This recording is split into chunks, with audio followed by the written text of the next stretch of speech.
શું તમે પણ મારી જેમ ઘરમાં અસ્તવ્યસ્ત રહો છો? હું છું માનસી દેસાઈ શાસ્ત્રી. જય શ્રી કૃષ્ણ. આજે આપણે આપણા જીવનમાં સૌથી વધારે ટાઈમ, એમાં પણ ગૃહિણીઓ જે હાઉસવાઈફ છે, જે સ્ટડી કરતી દીકરીઓ છે, એ લોકો એમનો 65 થી 75% ટાઈમ ઘરમાં કરતી હોય છે. તો વિચારવાની વાત એ છે કે તમારા ગ્રહ કે નક્ષત્રો કે જે કંઈ છે એ તમે જેવા રહેશો એનાથી સુધરશે. પણ આપણી પ્રોબ્લેમ એ છે કે સૌથી વધારે આપણે ત્યારે સજીએ છીએ જ્યારે આપણે બહાર જઈએ છીએ. અને હમણાં મેં એક બહુ જ સરસ એક લાઈન સાંભળી છે કે ભાઈ, સુંદરતા તમને બ્યુટી ઇટ્સ વેરી પેઇનફુલ. તો એ વાત સાચી છે, પણ સાદગી સાથે પણ તમે બ્યુટી કેરી કરી શકો છો. તમે તમારા ઘરમાં જો સજેલા ધજેલા રહો તો એનાથી શું થઈ શકે, આ વિચાર આવી શકે.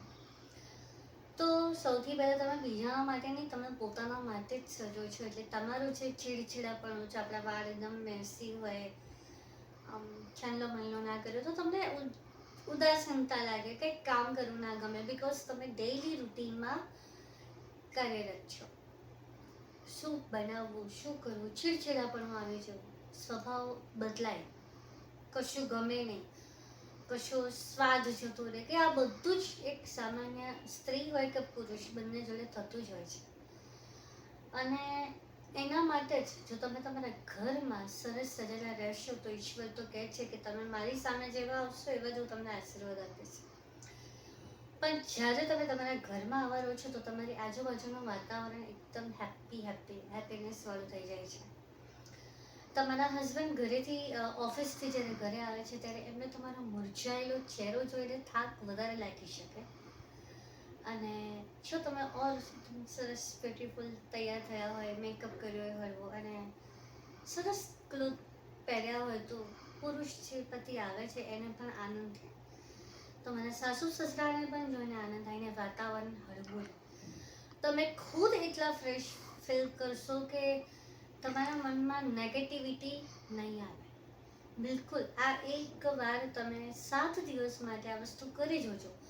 હું શું બોલી રહી છું કે હું શું તમને જે કહેવા માંગુ છું એ તમે જાતે જ સમજી જશો.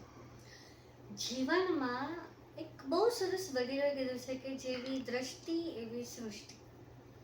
તો તમારું જોવાનું નજરિયો બદલાઈ જશે જીવનમાં.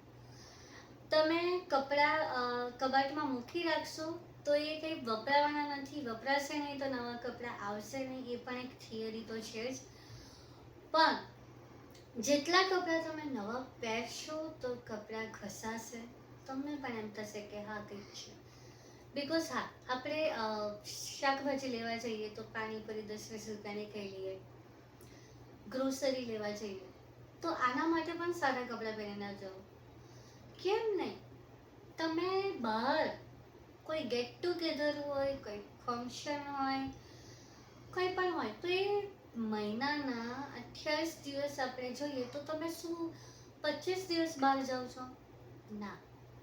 બાય ચાન્સ મહિનામાં 2 થી 3 વાર આવા પ્રસંગો બનતા હોય છે. અને જો સામાન્ય રીતે જોઈએ તો લગ્ન ગાળો હોય તો તમારે બહુ જ સગાવાલા હોય, બહુ મોટું ફ્રેન્ડ સર્કલ હોય તો 5-10 વાર. પણ ખરેખર જો મહિનાના દરેક દિવસ તમે આમ જ સજી ધજીને રહેશો તો તમારા જીવનમાં તમારા ઓરા એકદમ ક્લીન થશે. તમે ખુદ ઉત્સાહી બનશો. તમને કંઈક નવું લેવું ગમશે, નવું કરવું ગમશે, નવું જોવું ગમશે. અને જે લોકો તમારાથી દૂર ભાગતા હોય છે એ તમારા નજીક આવવાનો પ્રયત્ન કરશે. બહાર સુંદર થઈને જવા કરતાં ઘરમાં જ સુંદર થઈને રહેશો તો સુંદરતાના ક્રાઇટેરિયા ચોક્કસથી બદલાશે. સુંદર મન પણ થશે અને સુંદર આત્મા તો ઓલરેડી તમારી છે જ, પણ સુંદર ભવિષ્ય પણ તમે કરી શકશો.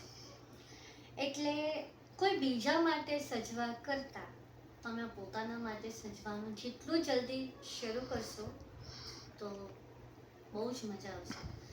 હું મારી વાત કરું તો બિલકુલ સાચી વાત છે. તમે મારા જો ડેઈલી બ્લોગ જોયા હશે તો હું આ સલાહ આપી રહી છું, કરી નથી શકતી, પણ મેં આ અનુભવ્યું છે. મારા હસબન્ડ સખાજી કહેતા હોય છે, બહુ જ પહેલાંની વાત છે, 2 વર્ષ 3 વર્ષ પહેલાંની, કે હું હંમેશા આવે એ પહેલાં હું સરસ આમ મેકઅપ કરીને રહું, ચોટલો વાળીને રહું, અને હસતા મોઢે આપણે આપણા પાર્ટનરનું સ્વાગત કરીએ તો એક માહોલ જ અલગ હોય. જ્યાં પતિ પત્ની એકબીજાનું સ્વાગત કરતા હોય ત્યાં લક્ષ્મીજી આવ્યા વગર રહે જ નહીં. 100 નાની નાની ટીપ છે જે તમારા જીવનને ખરેખર સાયકોલોજીકલથી, મેન્ટલી, આધ્યાત્મિક રીતે બહુ સુંદર બનાવે છે. જો વાત તમને ગમે તો મારા વિડીયોને લાઈક, શેર, સબસ્ક્રાઈબ કરવાનું ભૂલતા નહીં. જય શ્રી કૃષ્ણ.